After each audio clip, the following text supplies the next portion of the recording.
Beauté les Pangui. Bon, fatiguée encore aujourd'hui, mais rendez-vous pour notre deuxième Kaboula du jour 2. Là, je ne comprends pas, j'ai l'impression que ça fait 10 jours qu'on est là. Mais voilà, alors aujourd'hui c'était le soin totémique et puis ce matin, j'ai eu deux connexions particulières en allant faire mon sport avec un petit oiseau qui était au sol, qui avait l'air blessé et des cygnes qui sont qui étaient dans l'eau et j'étais tellement contente de les voir que je les ai en fait je les ai appelés en fait en quelque sorte. Je les ai pas vraiment appelés, mais je suis allée les voir en disant oh les cygnes, vous êtes trop beaux et tout. Donc ils ont fait demi-tour, ils sont venus à terre et ils sont venus vers nous. Et alors je savais pas trop quoi faire parce que j'ai pas l'habitude des cygnes, mais voilà, donc la journée a commencé comme ça. Et du coup, lorsque le soin totémique a commencé, ben, j'étais vraiment j'arrêtais pas de penser aux signes. Je me disais que ça avait une signification, en fait, ce qui s'était passé. Et je savais pas encore laquelle. Et donc, du coup, au début, moi, dès le début, je suis arrivée dans la forêt totémique avec la chaise sur laquelle il fallait s'asseoir. Et puis, j'ai vu mon totem principal. Et j'ai pensé qu'il fallait que je fusionne avec, mais en fait, non, c'était pas ça. Et ensuite, en premier lieu, j'ai vu un héron. Et ensuite, j'ai vu un- comment dire, comment ça s'appelle, ces rapaces qu'on a en Guadeloupe là? Un faucon, voilà. Enfin, on a un peu des petits faucons en Guadeloupe, donc j'ai vu un faucon. Et en fait, ben, lorsque j'ai vu après une galou-foie, puisque en fait c'était soit totémique mais en lien avec galou-foie. Donc du coup, c'était pas mes totems habituels en fait. Et en sachant que Ntouma nous a dit dans les conférences que le héron et le faucon, ben, sachant que le faucon, ben, ça symbolise ben, finalement le dieu de la mort aussi, ben, ce sont des animaux qui interviennent pour accompagner les âmes pour qu'elles puissent passer. Et là, en fait, ben, avec l'énergie de Ngaloufoua, ben, j'ai ressenti que comme si on m'attribuait en fait les yeux du faucon, donc pour que je puisse voir les âmes. Et donc là, c'était vraiment puissant parce que comme hier, je vous parlais d'anatomie, mais je voyais vraiment tous mes yeux, en fait, toute l'anatomie de mon œil décomposé qui, par le rayon que Ngaloufou envoyait, ben, mes yeux étaient transformés en fait en œil de faucon pour que je puisse voir. J'avoue, au début, je me suis dit, oula, j'ai pas tellement envie de... Parce que ce que j'ai compris aussi, c'était pour voir aussi les personnes qui vont mourir. Donc après, j'ai dit, bon, ok, j'accepte. Si ça fait partie de ma mission de vie, j'accepte en fait. Et donc du coup, ouais, toute l'anatomie de mes yeux. Après ça, qu'est-ce qu'il y a eu? Ben, finalement, là, à ce moment-là, tout le monde nous a dit d'aller dans la forêt, alors que j'y étais déjà. Et là, à ce moment-là, j'ai vu le héron. Et donc, il nous a demandé de toucher l'animal et tout. Et j'ai vraiment senti ses plumes, en fait, très douces sous mes mains. Et je voyais le héron cendré parce que j'ai une relation particulière avec lui. C'est ce qu'on appelle crabier en Guadeloupe. Ce que je voyais, c'était le héron cendré. Et ensuite, il nous a dit de devenir nos totems, en fait. Et du coup, je me suis vue devenir le héron et voler en fait au-dessus du lac qu'il y a dehors avec une patte qui traînait dans l'eau. Donc je sentais la fraîcheur de l'eau sur ma patte, je sentais l'air dans mes ailes en fait. Et c'était vraiment magnifique. Et puis après, donc, ah oui, et Ngaloufoua ensuite a envoyé l'énergie, son énergie, parce que moi je vois des fois l'énergie d'un Ngaloufoua verte, parfois je la vois noire. Et donc il a envoyé l'énergie sur le héron qui ensuite il est devenu noir. Donc ce que j'ai compris, c'était que l'objectif, c'est que j'allais acquérir donc le pouvoir d'accompagner les âmes. Mais que c'était en cours en fait, c'était juste comme si c'était la première étape en cours d'acquisition, on va dire. Alors l'après-midi, du coup, ben, c'était la connexion à notre double et en fait, on avait d'abord le Pemba Geli, c'est la respiration, là, le chakra breathing. Et on a enchaîné 2 fois de suite et j'avoue, il faisait très très chaud dans la salle parce que on avait peur d'avoir des plaintes des gens qui étaient dehors au niveau du lac et qui nous entendent puisque le matin il y avait passage en état totem donc à chaque fois il y a pas mal de bruit. Et les fenêtres étaient fermées, j'avais très très chaud.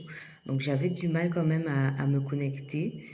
Et là, ben, comme à chaque fois, hein, Ntouma est passé, nous tenir les mains à chacun.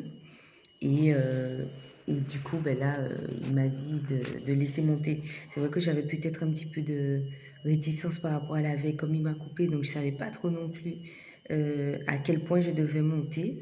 Et là, du coup, ben, on a fait un premier chakra breathing, je suis bien montée. Le deuxième, là, arrivé à la fin, là où la respiration arrive à son maximum, j'avais vraiment l'impression d'avoir d'avoir comme une étoile filante qui était montée, qui avait explosé dans l'espace. Et quand c'était fini, je voyais comme les étincelles dorées qui retombaient en fait. Et ensuite, Touma nous a, euh, Touma nous a demandé de nous retrouver dans un temple. Moi, je l'ai visualisé, en fait, je voyais, c'était bizarre parce que ça ressemblait à un temple asiatique, en même temps, ça ressemblait aux pyramides des Incas, avec des animaux en fait sur chaque étage en même temps. Donc j'ai l'impression qu'il y avait comme une espèce d'influence indienne aussi. Et donc il y avait comme un lion grimaçant, ça je pense que c'est plutôt une influence indienne. Et la porte était immense, elle était en or massif. Et quand je suis arrivée devant, elle s'est ouverte et je suis rentrée. Devant, j'ai vu des scarabées bleus en fait. Donc je sais, mais c'est comme si c'était plutôt un bijou, c'était pas vraiment des animaux. Donc je sais que ça symbolise la transformation. Donc une lumière nous a accueillis, en fait, m'a un peu ébloui. Et ensuite, il nous a dit de nous connecter avec Tutsidiatia. Et puis aussi, ben, je me suis aussi connectée avec, il fallait se connecter aussi avec Ngaloufoua. Et du coup, j'ai visualisé, comme je vous ai expliqué hier, que je grandissais par les fractales à partir de la fleur de vie. Et que du coup, j'arrivais devant Toutidiatia et Ngaloufwa, qui restaient toujours très grands quand même. Et ils avaient chacun un livre dans les mains. Donc, j'ai imaginé que pour Ngaloufwa, c'était le livre des morts. Et Toutidiatia, c'était les annales akashiques, en fait. Enfin, c'est ce que j'ai ressenti.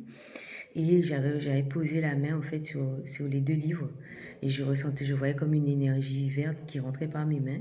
Et à chaque fois, j'ai eu l'intuition en fait de faire tout d'abord cette énergie rentrer au niveau de mon cœur et après au niveau de la graine en fait où j'allais stocker euh, ces informations. Et ensuite, Douma, il est repassé près de moi, il m'a resserré les mains. Et là, du coup, l'énergie ne rentrait plus tranquillement depuis les livres jusqu'à mes mains. Là, elle rentrait pas. Alors, j'ai vu que c'est comme si des éclairs sont sortis des yeux de Ngaloufwa et de Tutsidatia. Et ils sont venus dans mes yeux et dans ma bouche. Et là, c'était bien plus puissant et bien plus intense au point que j'avais eu l'impression presque de suffoquer. Et après ça, ben, j'ai eu une très grosse envie de pleurer, donc j'ai commencé à pleurer. Et hier, ben, Thomas nous expliquait du coup que Mangu et Manga, c'était un rituel, le rituel des pleureuses en fait. Et ce que j'ai ressenti, c'est que ben, Mangu et Manga, Ngu Isis et Nga Neftis, ce sont deux sœurs jumelles. Et Ngu est lié au monde des vivants et Nga est lié au monde de la mort. Et du coup, c'est comme si, bon, en pleurant, tu faisais un pont. Et grâce à l'énergie de Mamba que tu lâches quand tu pleures, en fait, tu viens couper les liens de la personne avec son enveloppe physique. Mais ce que j'ai visualisé aussi, c'est comme si tu venais déraciner, en fait, la personne. J'ai visualisé que l'âme de la personne est enracinée dans cette matrice et que les pleurs venaient déraciner l'âme. Et donc, du coup, j'ai reçu l'information que j'étais une pleureuse. Alors, je m'en doutais déjà un petit peu parce que dans un ziétolo où on devait se purifier par l'eau, j'avais énormément pleuré et je me suis dit, j'avais vraiment eu l'impression que j'avais pleuré pour tous les gens qui étaient là. Et puis petit à petit, donc là, j'ai commencé à pleurer de plus en plus, de plus en plus. Et là, en fait, c'est comme si c'était mes racines qui étaient arrachées de ce monde-là. Et je recevais le message où on me disait, mais la vie que tu vis là n'est pas la tienne. C'est pas la tienne. Tiens, la vérité, il y a un coup d'orage qui vient de péter là. Donc la vie que tu vis n'est pas la tienne, hein. Cette mouche souhaite participer à cette vidéo. Non, je ne suis pas d'accord.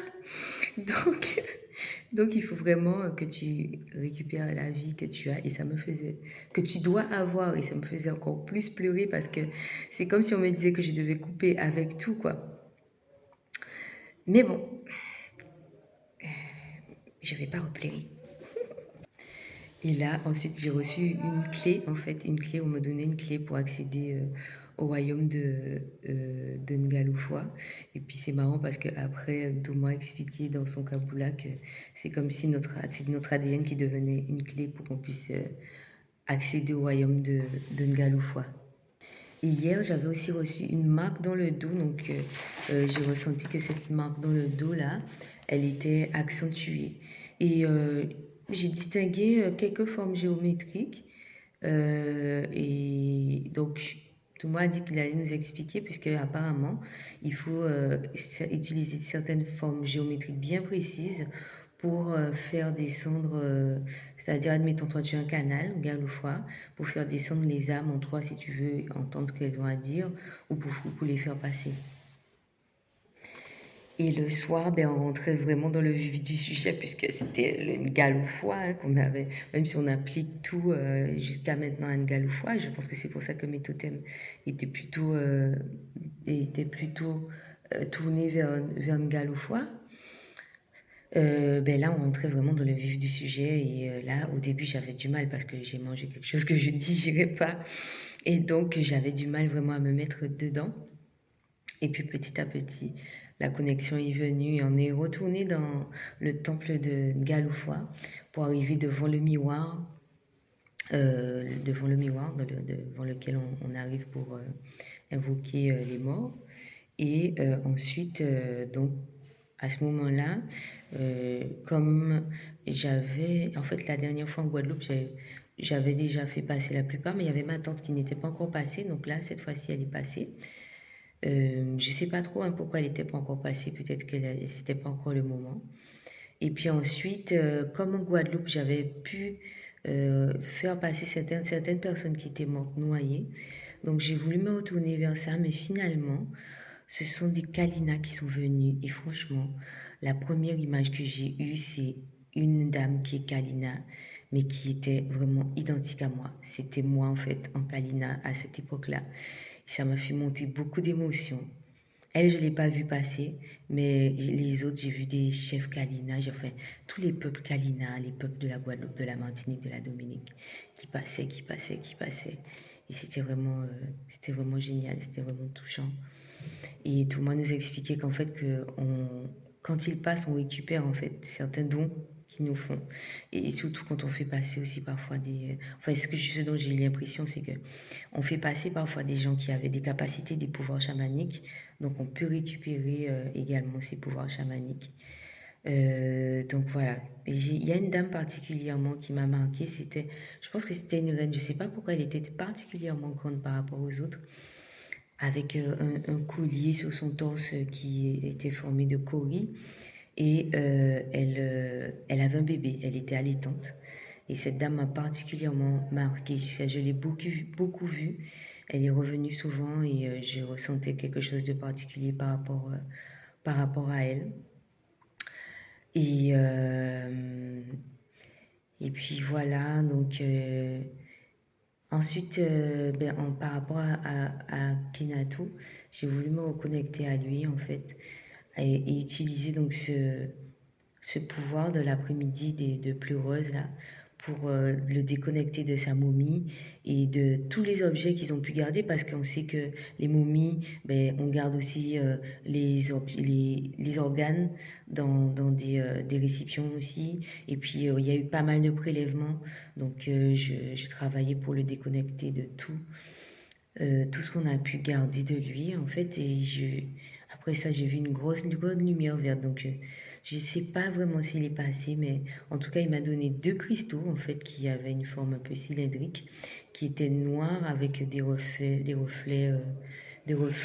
violets. Et puis ensuite, ben, ça s'est terminé comme ça. Bon, voilà les Pangui pour notre aventure d'aujourd'hui. M'attendre pour tous vos retours que vous avez déjà fait sur la première vidéo. Et puis, ben, on se dit à demain pour la suite. Un gros sola à vous.